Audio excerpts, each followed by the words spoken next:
Mi hija metió mis cosas en 2 maletas desgastadas, afirmando que yo estorbaba para vivir, y me envió a una residencia para ancianos. Me llamo Clara, tengo 76 años, soy viuda y dueña de mi silencio. Lo que ella no sabe es que esta residencia me pertenece. El miércoles por la mañana resultó pesado, con un cielo bajo de plomo que presionaba la ciudad desde el amanecer. Yo estaba sentada en la cocina de mi propia casa y bebía té fuerte sin azúcar, tal como lo hacía durante los últimos 5 decenios.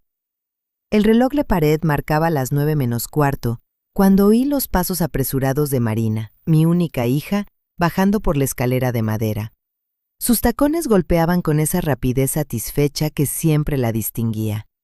La rapidez de una persona convencida de que el mundo gira a su alrededor y todos los demás son solo espectadores mudos de su grandeza. No vino sola. Detrás de ella, arrastrando zapatillas de diseño, venía Igor, su marido, un hombre cuyo único talento en la vida era arruinar el dinero ajeno. En los últimos 7 años consiguió hundir 2 negocios seguidos usando el capital de socios confiados y 6 años atrás convenció a mi hija de mudarse conmigo por un par de meses hasta que todo se arregle.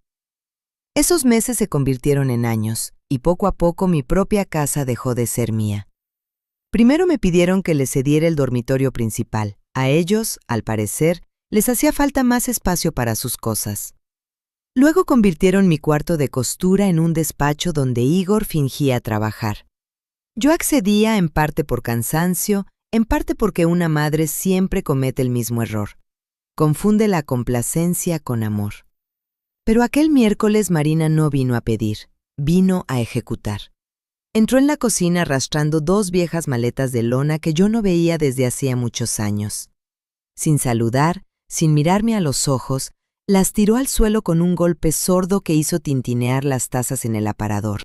«Mamá, te he encontrado un lugar en una residencia», dijo con voz plana y ensayada, la de alguien que se había preparado mucho para esta conversación. «Allí cuidarán de ti. Aquí solo estorbas». La palabra quedó suspendida en el aire de la cocina. Estorbas. 4 sílabas que me golpearon en el pecho, no con dolor, sino con una claridad afilada y helada. Yo, que había comprado esta casa ladrillo a ladrillo.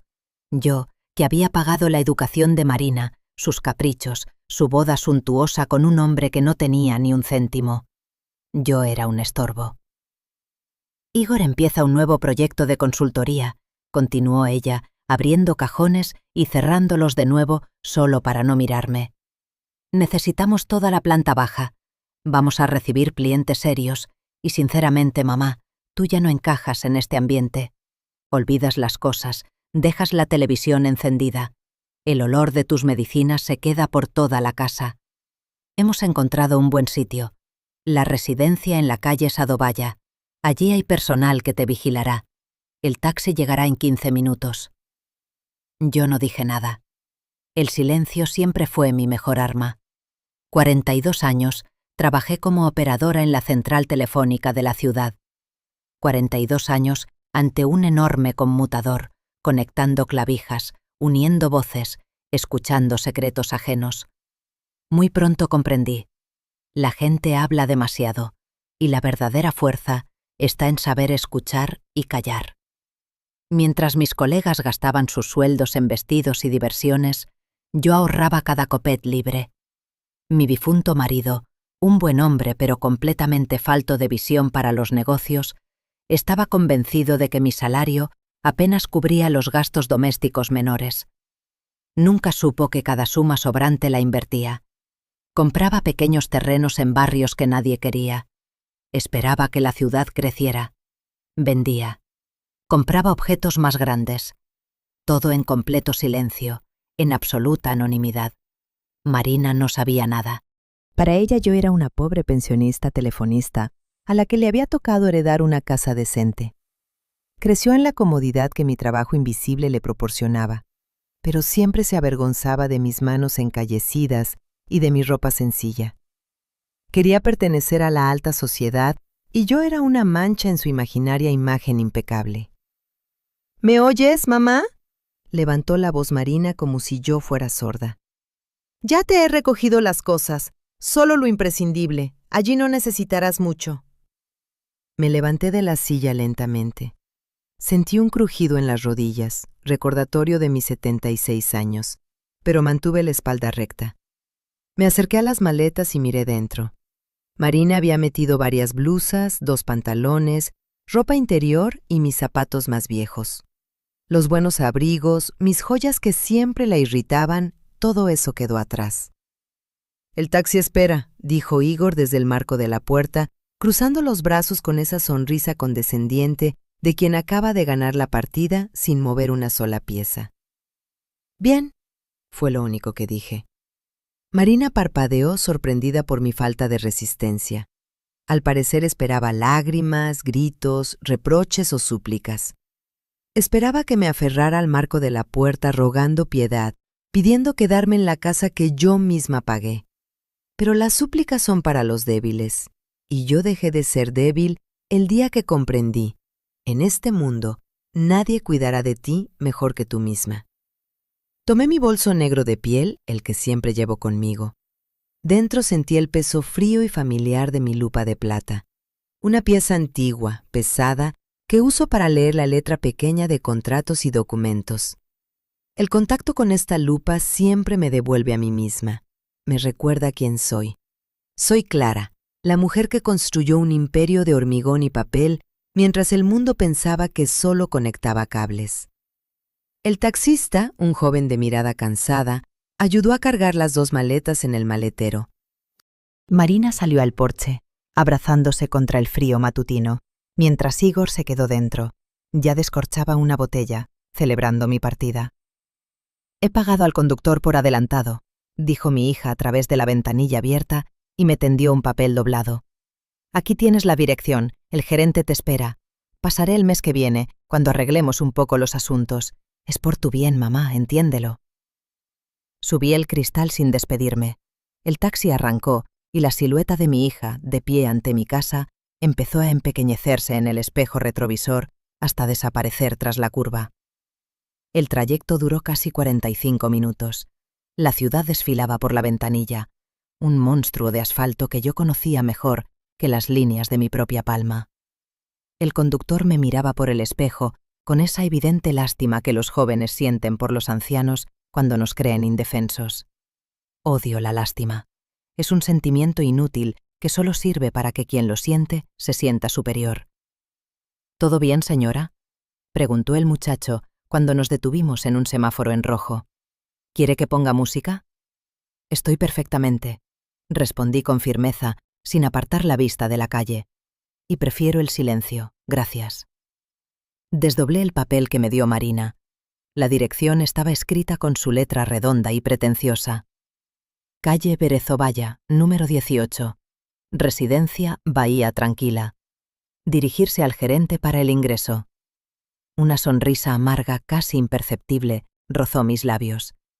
De todos los lugares de esta enorme ciudad, de todas las residencias, hogares de ancianos y habitaciones amuebladas, el destino, con su negro y afilado sentido del humor, dispuso que Marina eligiera precisamente este lugar. Conozco el edificio de Bahía Tranquila. Conozco cada grieta de su fachada, cada tubería de sus baños, cada centímetro de sus pasillos. Lo conozco porque 12 años atrás, cuando el anterior propietario, dueño de un hotel hundido en deudas de juego, lo sacó a subasta en secreto del banco, precisamente yo lo compré al contado. Lo reformé en silencio. Los pisos superiores los convertí en apartamentos de alquiler. La planta baja en residencia para personas mayores. Es una de mis propiedades más rentables, gestionada por una empresa externa para que mi nombre quedara en la sombra. Mi propia hija me expulsaba a un lugar que alimentaba la cuenta bancaria que ella despreciaba por ignorancia. El taxi se detuvo ante el edificio. Empezó a caer una lluvia fina que mojaba las aceras y oscurecía el asfalto. El edificio de 3 plantas se alzaba imponente, con balcones de hierro forjado y una gran puerta de madera de 2 hojas. Inmediatamente noté que la pintura de las ventanas del segundo piso empezaba a descascararse. Yo había ordenado arreglarlo 3 semanas atrás. Tendría que hablar seriamente con el gerente sobre la negligencia en el mantenimiento. El conductor bajó, sacó mis maletas y las colocó bajo el toldo de la entrada para que no se mojaran. Me tendió la mano para ayudarme a salir del coche. Lo agradecí con un leve gesto de cabeza. «Que le vaya bien, señora», dijo con un tono donde se mezclaban la compasión y el alivio de no estar en mi lugar. «Estaré mejor de lo que usted piensa, joven», murmuré, más para mí que para él. Me quedé sola en la acera, con 2 viejas maletas, sintiendo el aire húmedo y frío en la cara. Miré la placa dorada junto a la puerta. Residencia Bahía Tranquila. Marina pensaba que me enviaba al exilio, que me arrancaba de mi reino y me encerraba en una jaula de olvido. Pensaba que yo era una vieja inútil, un mueble viejo que ya no encajaba en el decorado de su nueva vida falsa con dinero ajeno. Respiré hondo, llenando los pulmones con olor a tierra mojada y ciudad. Metí la mano en el bolso y los dedos volvieron a tocar el metal de mi lupa de plata. El contacto frío disipó cualquier rastro de tristeza que se atreviera a asomarse a mi corazón. No había lugar para la melancolía. La injusticia que acababa de vivir no era una derrota, era una liberación. Marina había roto el último hilo de obligación moral que me unía a ella. Al echarme de mi propia casa, me dio permiso absoluto para dejar de ser la madre sumisa y complaciente que ella quería ver. Agarré las asas de las maletas. Eran pesadas, pero mi determinación era mucho más fuerte que la fragilidad de mis huesos. Empujé la pesada puerta de madera y entré al vestíbulo. Dentro hacía calor y luz. Plantas de interior cuidadas, suelo de mármol antiguo, brillante y reflejando la luz de las arañas. Detrás del mostrador de madera oscura, sentado ante el ordenador y revisando papeles, estaba Boris Semyonovich, el gerente principal. Un hombre de unos 60 años, meticuloso, serio y profundamente leal a la empresa que le pagaba el sueldo cada mes.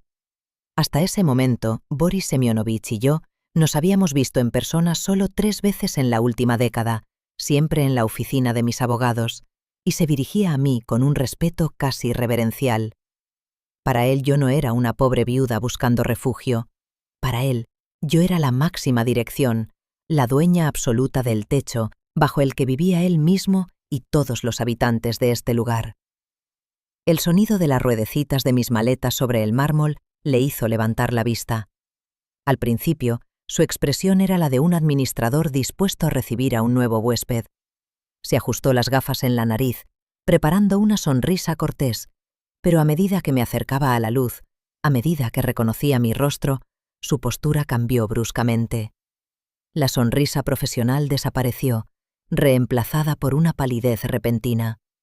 Se levantó de un salto, dejando caer el bolígrafo que rodó hasta el borde de la mesa.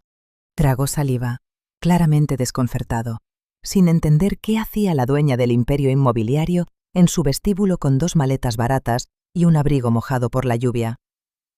Me acerqué al mostrador, bajé las maletas y lo miré directamente a los ojos, apoyando las manos en la madera pulida con la seguridad de quien sabe que cada centímetro de esa madera le pertenece por completo. Boris Semyonovich se quedó con la boca entreabierta y los ojos redondos tras los gruesos cristales. Sus manos, que segundos antes ordenaban recibos con envidiable precisión, ahora temblaban ligeramente sobre la superficie del mostrador. Miró mis 2 maletas de lona desgastadas, luego mi abrigo mojado, luego mi rostro, buscando alguna explicación lógica a lo que sus ojos se negaban a aceptar. «Clara Nikolayevna», murmuró, bajando instintivamente la voz, como si estuviéramos cometiendo un delito. «¿Qué hace usted aquí? ¿Ha pasado algo con las transferencias? Lo juro, los depósitos de este mes se hicieron a tiempo». Levanté la mano, deteniendo su agitación. Nunca me gustó que mis empleados perdieran la compostura. «Los depósitos están en orden, Boris Semyonovich», respondí con calma, sacudiendo las gotas de lluvia de la manga del abrigo. «Estoy aquí porque mi hija, en un arrebato de falsa compasión y practicidad, decidió que yo soy un mueble inútil en mi propia casa. Pagó por adelantado un mes en una de nuestras habitaciones. Supongo que tiene el registro». Boris Semyonovich parpadeó de nuevo, aún más desconcertado. Bajó la vista a la pantalla del ordenador y tecleó torpemente. Su rostro pasó de la palidez al rubor de indignación en pocos segundos. «Aquí está», murmuró tragando saliva. Marina Sokolova pagó la habitación número 9. Es la habitación más pequeña del pasillo este, Clara Nikolayevna, la que da al callejón de servicio, sin luz natural directa. No tenía ni idea de que era para usted. Los pagos llegan en línea y el apellido no me despertó ninguna asociación. Hay muchos Sokolov en la ciudad. No se disculpe por la mezquindad de mi hija, Boris Semyonovich. Pidió lo más barato y usted cumplió su trabajo. Pasé las manos por la piel de mi bolso, sintiendo la forma de la lupa de plata a través de la tela. Sin embargo, no ocuparé la habitación número 9. Supongo que el apartamento del tercer piso sigue libre. Por supuesto, Clara Nikolayevna, respondió inmediatamente, recuperando la postura profesional. El ático siempre está a su disposición. Lo limpiamos 2 veces por semana, tal como usted ordenó hace muchos años. Nadie ha estado allí. Bien, suba estas maletas arriba. Nos dirigimos al ascensor privado al fondo del edificio, el que los residentes de la planta baja consideraban de servicio. Mientras subíamos en silencio, observaba el reflejo de mi rostro en el metal pulido de las puertas. 76 años, cabello completamente blanco recogido en un moño severo, arrugas que trazaban el mapa de una vida que nadie a mi alrededor parecía entender. La sociedad tiene una forma muy peculiar de mirar a los ancianos, o mejor dicho, de no mirar. La vejez es una capa de invisibilidad absoluta. Después de cierta edad, la gente deja de ver a la persona y empieza a ver una carga, una sombra que camina despacio y no entiende el mundo moderno. Piensan que, como nuestros pasos son lentos, también lo es nuestra mente. Confunden la sordera selectiva que usamos para ignorar sus tonterías con signo de demencia. Marina e Igor me miraban exactamente así. Veían a una viuda anciana de un funcionario de oficina, una mujer que pasó 42 años conectando cables en la central telefónica y apenas sabía leer el periódico. Nunca se les ocurrió que esa invisibilidad era el mejor camuflaje que existe. Las puertas del ascensor se abrieron con un sonido suave, revelando el apartamento que yo misma diseñé 12 años atrás. Un espacio amplio y elegante, con suelos de madera de nogal, muebles de cuero oscuro y enormes ventanas panorámicas con vista a la ciudad gris y lluviosa. Olía a cera para madera y a reclusión limpia. Boris Semyonovich dejó las maletas baratas en la entrada, un contraste casi cómico con el lujo del lugar. ¿Desea que le prepare algo, Clara Nikolayevna?, preguntó quedándose respetuosamente en el umbral. Té negro fuerte, y tráigame los libros de contabilidad del edificio, además de mi agenda personal del cajón fuerte de su despacho, ordené, dirigiéndome al gran escritorio de roble que ocupaba el centro del salón. Y otra cosa, Boris Semyonovich, para todos los efectos prácticos y para cualquiera que llame o venga con preguntas, estoy en la habitación número 9. Soy una huésped normal. Nadie, absolutamente nadie del personal debe saber mi verdadera identidad. ¿Está claro?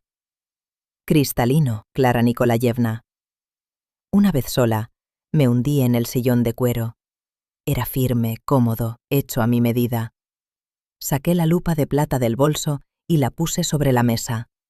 Su brillo frío me devolvía la calma. Este pequeño objeto me acompañaba desde el primer contrato de compraventa, cuando compré un terreno abandonado en las afueras de la ciudad con mis ahorros, en secreto de mi difunto marido. Con esta lupa leía la letra pequeña de los bancos, las artimañas de los notarios y los puntos engañosos de vendedores desesperados. Mi mente empezó a evaluar recursos con la frialdad de un general antes de la batalla. Marina me echó de casa.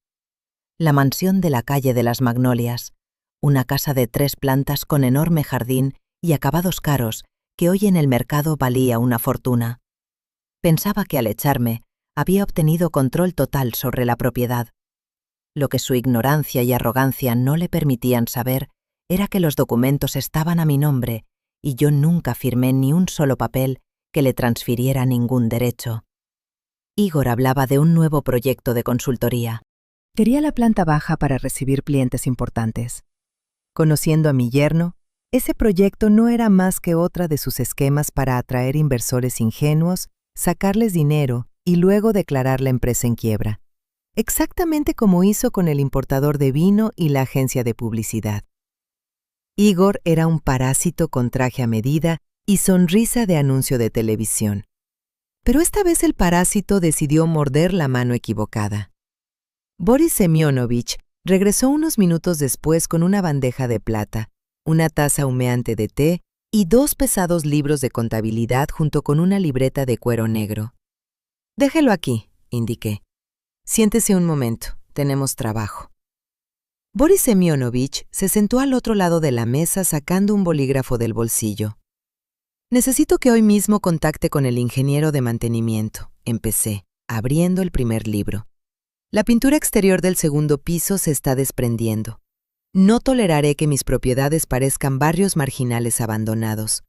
Quiero que los pintores trabajen allí mañana por la mañana».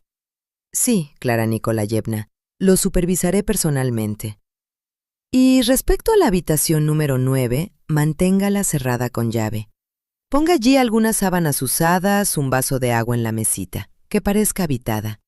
Mi hija mencionó que pasará el mes que viene. Si viene antes sin avisar, tiene orden de retenerla en el vestíbulo el tiempo suficiente para que yo baje en el ascensor de servicio y la reciba en esa miserable habitación». Una sonrisa casi imperceptible rozó los labios de Boris Semyonovich. «Entendido». Lo despedí con un gesto y me quedé a solas con mis pensamientos y la libreta negra. Encontré el número de mi abogado, Alexander Petrovich Gromov, un hombre en quien confiaba plenamente, astuto como un zorro y silencioso como una tumba. Marqué su número desde el teléfono de mesa, escuchando los tonos y observando cómo la lluvia golpeaba los cristales. «Despacho de abogados Gromov». «Buenos días», respondió su voz baja y oficial al tercer tono. «Alexander Petrovich, soy Clara». «Clara Nikolayevna, qué sorpresa. ¿En qué puedo ayudarla? ¿Problemas con el alquiler del centro comercial?» «El alquiler está en orden. El problema es doméstico», dije dando un sorbo al té. «Necesito que realice una investigación rápida y discreta. Mi yerno Igor va a lanzar una empresa de consultoría. Trabajará desde mi casa en la calle de las Magnolias. Quiero saber todo. ¿Con quién se asocia? ¿A quién pide dinero prestado? ¿Qué garantías ofrece? Todo». Al otro lado de la línea hubo una pausa. Alexander Petrovich conocía perfectamente mi opinión sobre mi yerno. «Me ocuparé inmediatamente. ¿Sospecha fraude?» «Sospecho que está a punto de cometer el mayor error de su vida inútil. Y otra cosa, Alexander Petrovich. Quiero que empiece a redactar un aviso de desalojo por ocupación ilegal, a nombre de Marina Sokolova e Igor Belov». Oí cómo el abogado dejaba caer el bolígrafo sobre la mesa. «Desalojo, Clara Nikolayevna. Estamos hablando de su hija. ¿Está segura? Jurídicamente, al no haber contrato de alquiler, están en situación de precario. Se puede desalojar, sí, pero será un golpe duro». «El golpe lo dieron ellos, Alexander Petrovich», respondí, y mi voz sonó tan firme y fría como el mármol del vestíbulo.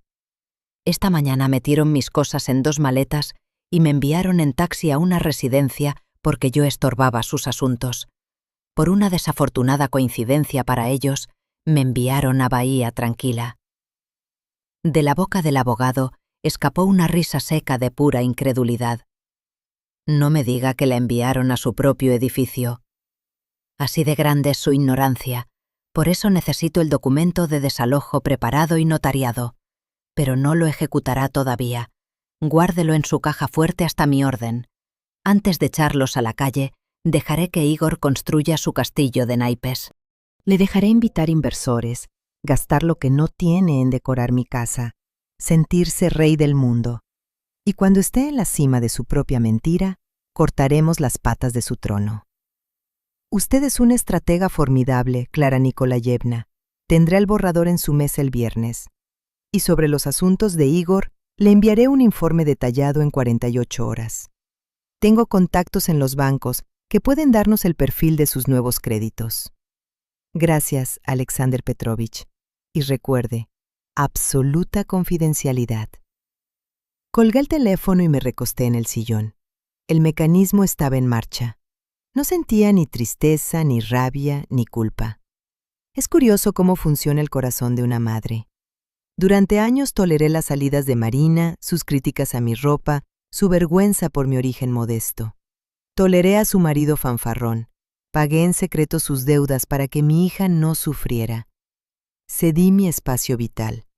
Pensaba que amor significaba tolerar. Pero cuando crucé el umbral de mi casa con aquellas maletas en las manos, algo se rompió definitivamente. El hilo de la piedad se cortó. Tomé la lupa de plata y la giré entre mis dedos nudosos. Recordé la expresión condescendiente del rostro de Igor despidiéndome con la mirada, la voz fría de Marina diciendo que era por mi bien.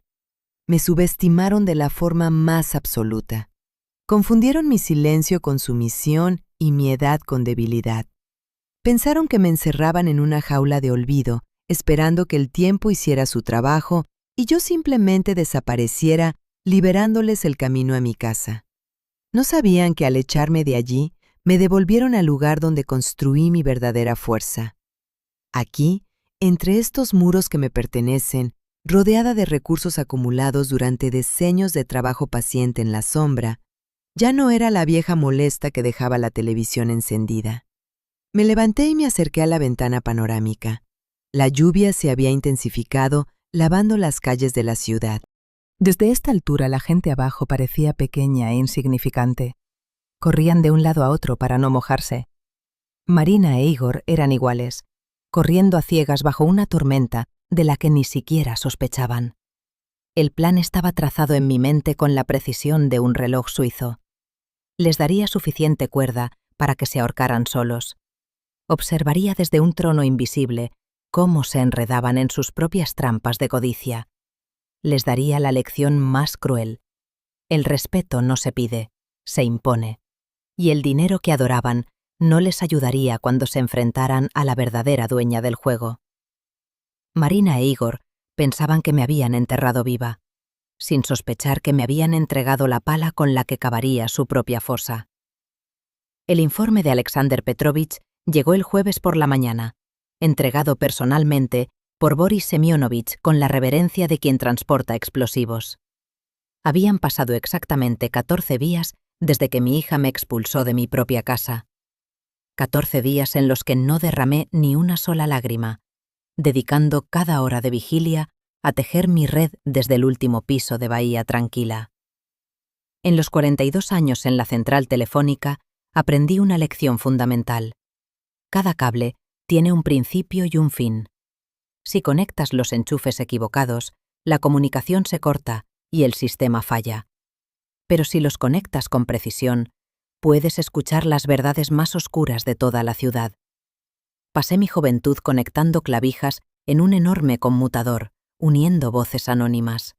Ahora, sentada ante el escritorio de roble con el informe del abogado delante, me preparaba para conectar los cables del hundimiento de mi yerno. Abrí el sobre y saqué los documentos. La lupa de plata se deslizaba por la letra pequeña. Esos rincones del papel donde los mentirosos siempre intentan esconder sus verdaderas intenciones. Igor, en su infinita presunción, hizo exactamente lo que yo esperaba. Registró una empresa de consultoría ficticia y para demostrar solvencia ante sus nuevos supuestos socios, usó la dirección de mi casa en la calle de las Magnolias como domicilio social. Pero la estupidez de Igor iba mucho más allá de la simple vanidad.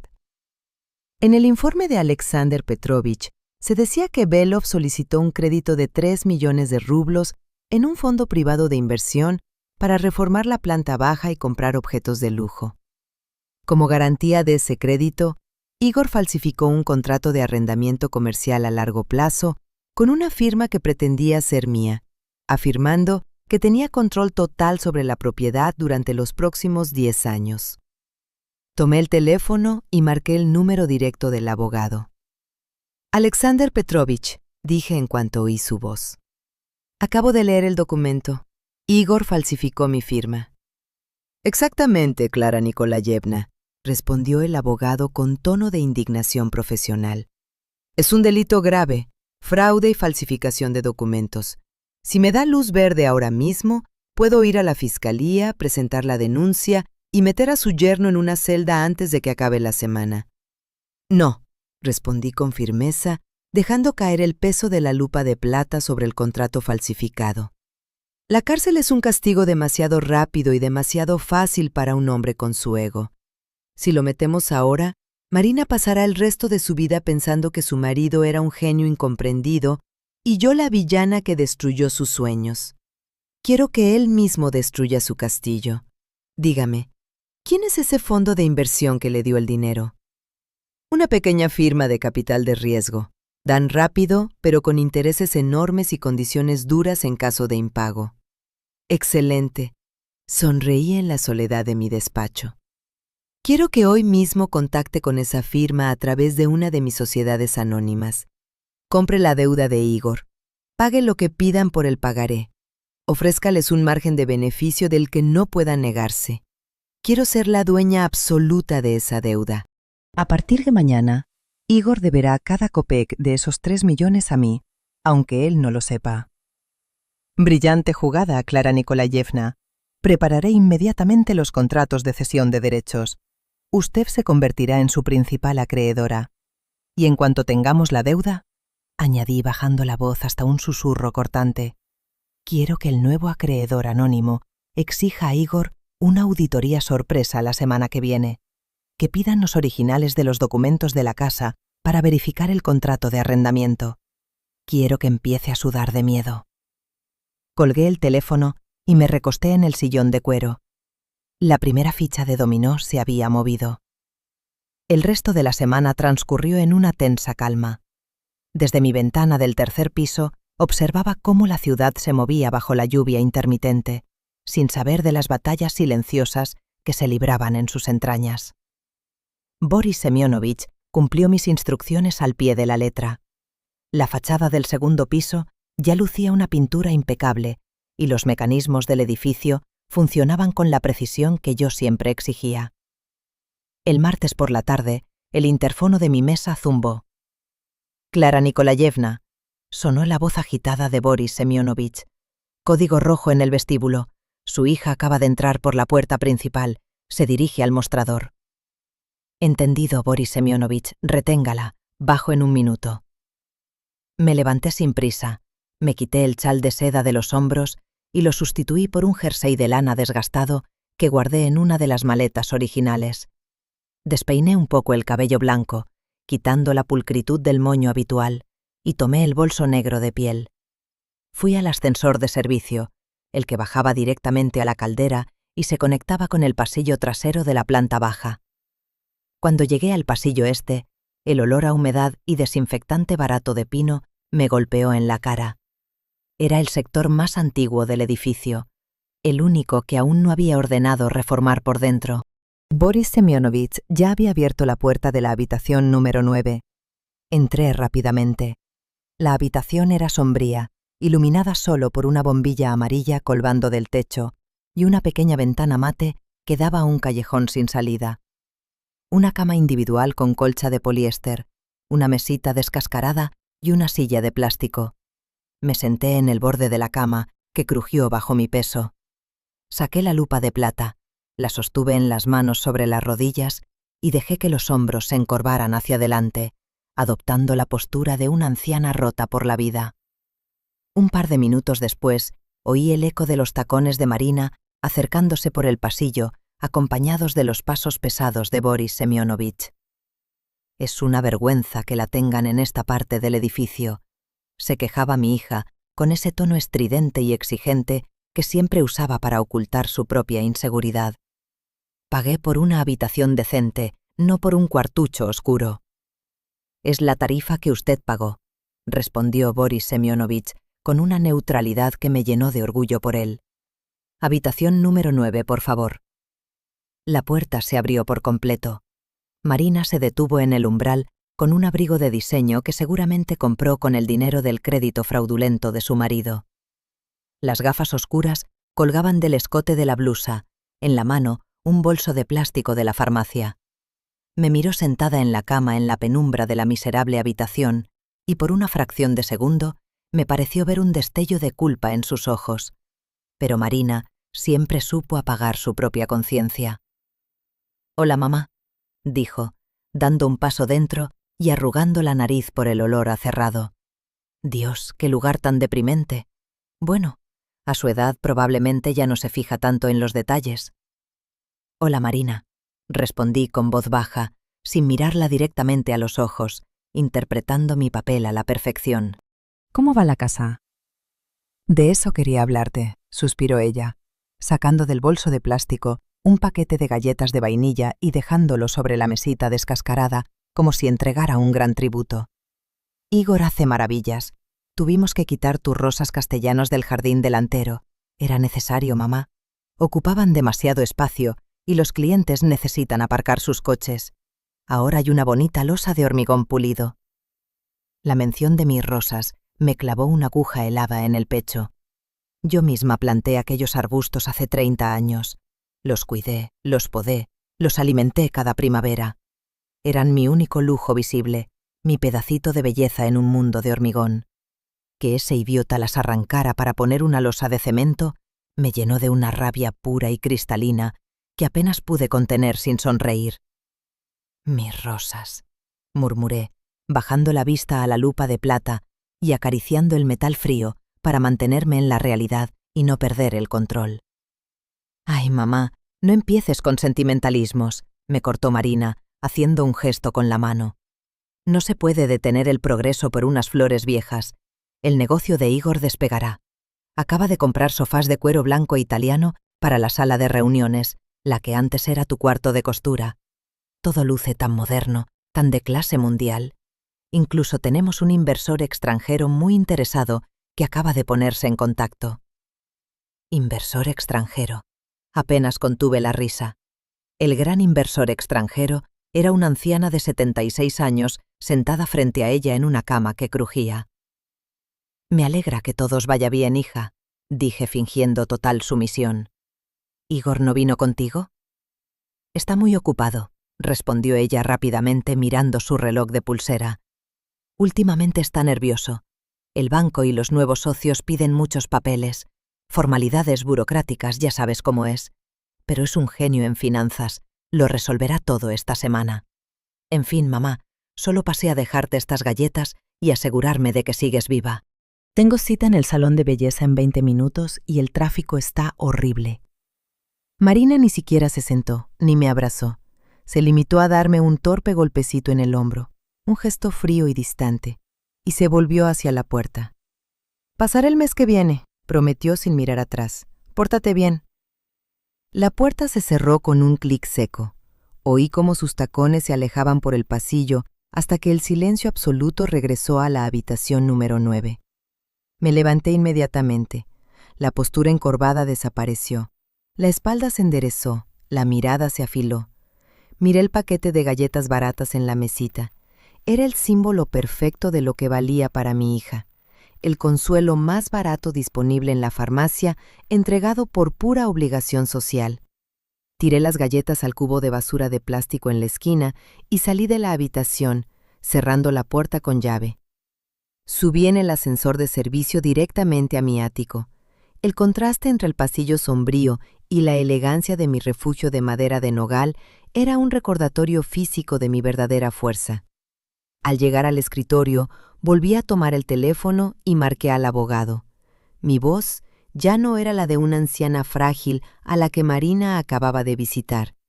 Era la voz de la dueña del tablero. «Alexander Petrovich», dije sin saludar, «cambio de planes. No esperaremos a la semana que viene. Quiero que el requerimiento judicial se entregue a Igor mañana por la mañana, que el mensajero lo encuentre directamente en la casa de la calle de las Magnolias. Mañana mismo, Clara Nikolayevna. No le dará tiempo de maniobra, entrará en pánico». «Precisamente esa es la intención», respondí, dirigiéndome a la enorme ventana panorámica que dominaba la ciudad. «Quiero que le exija los originales de los documentos de propiedad en un plazo máximo de 72 horas. Si no los presenta, dígale que se ejecutará la cláusula de embargo preventivo de todos los bienes muebles adquiridos con el crédito. Que se lleven sus malditos sofás italianos». Clara Nikolayevna, si hacemos esto, Igor intentará buscarla desesperadamente para que firme un poder o le entregue los documentos. Es su única salida lógica. Lo sé, y cuando me busque, no me encontrará. Boris Semyonovich tiene orden estricta de decir que me he ido a un retiro espiritual con monjas fuera de la ciudad y estoy en aislamiento total. Igor se quedará solo en esa casa, rodeado de muebles que no puede pagar, frente a una deuda que no puede cubrir y sin el único salvavidas que siempre usó, mi dinero. Es usted implacable, Clara Nikolayevna. Arrancaron mis rosas castellanas, Alexander Petrovich. Nadie toca mi jardín sin consecuencias. Colgué el teléfono y me quedé de pie ante el cristal frío de la ventana. Abajo las luces de los coches formaban ríos brillantes sobre el asfalto mojado. Toda la ciudad funcionaba mediante un complejo sistema de normas, contratos y consecuencias. Marina e Igor pensaban que podían saltarse todas las reglas porque creían que el mundo les debía algo solo por existir. Apreté la lupa de plata en la mano derecha. El metal se calentó con el calor de mi palma. La ejecución silenciosa había comenzado. Igor estaba a punto de descubrir que la cuerda que él mismo se había puesto al cuello la había apretado la misma mujer a la que consideraba un estorbo. El falso imperio que mi yerno construyó en la calle de las Magnolias estaba a punto de derrumbarse. Y yo no pensaba mover un solo dedo públicamente. Solo observaría cómo unas piezas que coloqué en la sombra hacían su trabajo, convirtiendo su arrogancia en polvo. El viernes llegó con un sol pálido que apenas se abría paso entre las nubes grises de la ciudad. Pero para mí, esa mañana fue más brillante que cualquier mediodía de verano. Estaba sentada ante el escritorio de roble en el tercer piso, saboreando la segunda taza de té negro, cuando el teléfono sonó con la puntualidad de un reloj suizo. Era Alexander Petrovich. Su voz sonaba excitada, con esa nota especial de adrenalina que aparece en los abogados cuando ejecutan una maniobra impecable. Me informó de que los ejecutores judiciales, acompañados de policía y mozos, acababan de irrumpir en la casa de la calle de las Magnolias. Igor estaba en medio de una reunión con sus supuestos socios cuando le entregaron el aviso de embargo preventivo. Alexander Petrovich describió con un placer casi tangible cómo el rostro de mi yerno perdía todo color mientras los mozos sacaban sus brillantes sofás de cuero blanco italiano, pantallas de última generación e incluso la máquina de café expreso comprada con el dinero del crédito fraudulento. Igor intentó detenerlos, gritando que era el propietario legítimo, que tenía un contrato de arrendamiento de 10 años y que la casa era garantía de su empresa. Pero cuando el ejecutor judicial exigió presentar los originales de los documentos para detener el embargo, el castillo de naipes se derrumbó. Le dieron 72 horas para presentar el documento notariado, de lo contrario, se presentaría denuncia penal por fraude y falsificación. Durante todo el fin de semana, mi viejo teléfono móvil, el único número que conocían Marina e Igor, permaneció apagado y guardado en el fondo de un cajón. Boris Semyonovich me informó de que Igor llamó a la recepción de Bahía Tranquila más de 15 veces, exigiendo hablar conmigo. Siguiendo mis instrucciones al pie de la letra, Boris Semyonovich respondía con una calma agotadora que Clara Nikolayevna se había ido a un retiro espiritual de silencio con monjas fuera de la ciudad y se encontraba en aislamiento estricto. La desesperación es un animal ruidoso y torpe. El lunes por la mañana, ese animal llegó a mi vestíbulo. El interfono zumbó insistentemente. Pulsé el botón y oí el ruido antes de que Boris Semyonovich pudiera pronunciar una palabra. Era la voz estridente de mi hija, mezclada con los gritos roncos de Igor, exigiendo que abrieran la puerta de la habitación número 9.